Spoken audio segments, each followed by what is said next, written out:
Queen Nefertiti, whose name means the beautiful one has come, is the wife of King Amenhotep IV, who later became Akhenaten, the famous pharaoh of the 18th dynasty, and mother-in-law of Tutankhamun. She was considered one of the most powerful women in ancient Egypt. She lived a short period after the death of her husband, and helped Tutankhamun take over the king, and this beautiful queen had a high status during her husband's rule. She belonged to the 18th family, and she lived in the 14th century BC, and like what happened with her husband, her name was erased from historical records, and her pictures were distorted after her death. Nefertiti was famous for the bust of her depicted face, carved on a piece of limestone in one of the finest pieces of art from the ancient era, and it is the most famous drawing of Queen Nefertiti.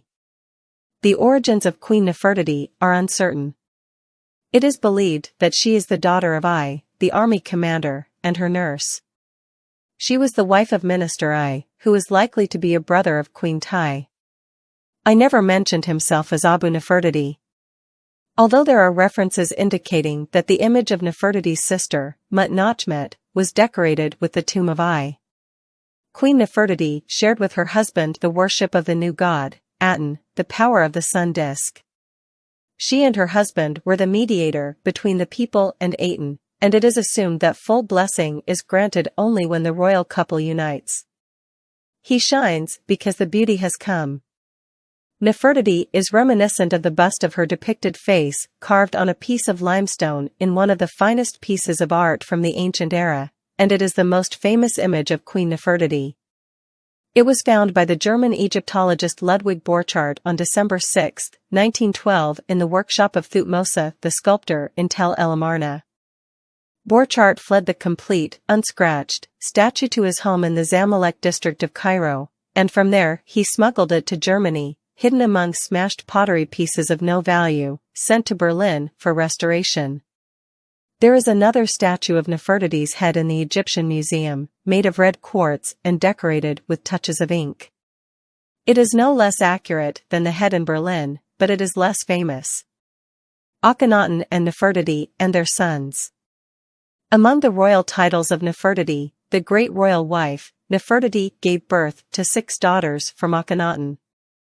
Meritaten was born in Thebes before moving to the sister of Aten, Makdaten. Ankh-Senbaiten, who married Tutankhamun. Neferneferu Aten Tashiri. Neferneferu Ra.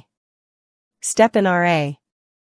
Queen Nefertiti participated with her husband in the worship of the new religion, which is the worship of Aten, the power of the sun disk. She and her husband were the mediator between the people and the Aten, and it is assumed that the full blessing will be granted only when the royal couple unites. During the first years of her husband's rule, Nefertiti changed her name according to the change of her faith to Nefernefertin Nefertiti, which means the Aten shines because the beauty had come. Nefertiti supported her husband during religious and social reforms, then she moved with him to Akhenaten or Tel El Amarna. And she appeared with him during ceremonies and rituals, and in family scenes, even in the traditional scenes of military campaigns, in which she was depicted eliminating enemies.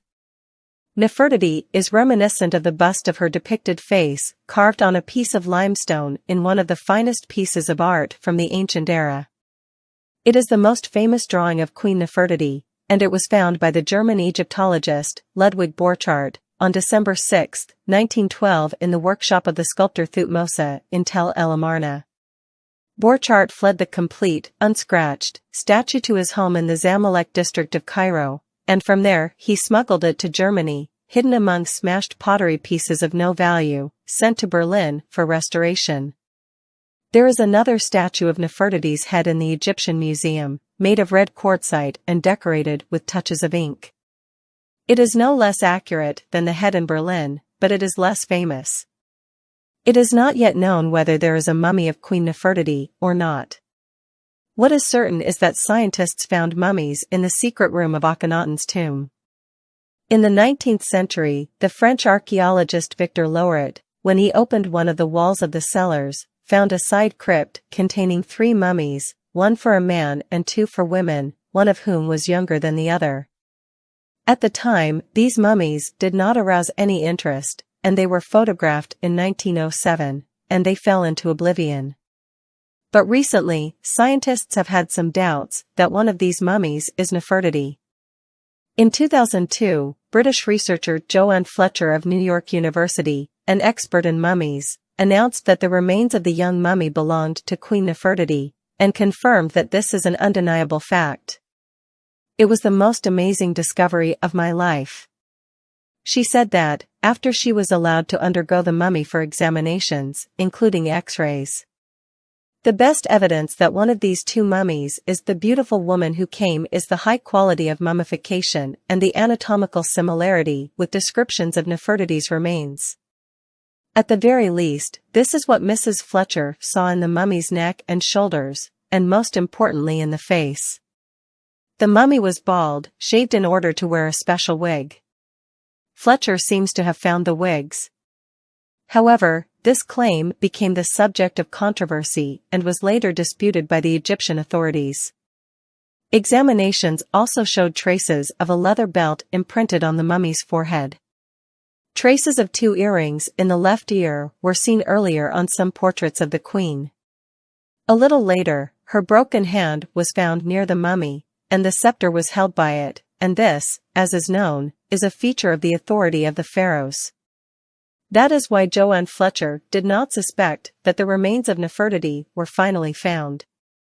Contrary to what is the case with colleagues who doubted and expressed their belief that these remains are nothing but the mummy of a young woman from the royal family, who died during the reign of the 18th dynasty.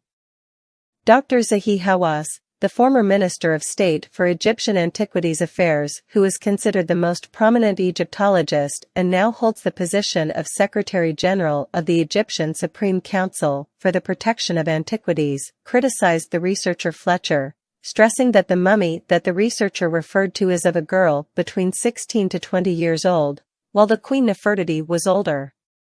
Now, Egyptologists are studying the mummy of the Second Lady from Akhenaten's tomb.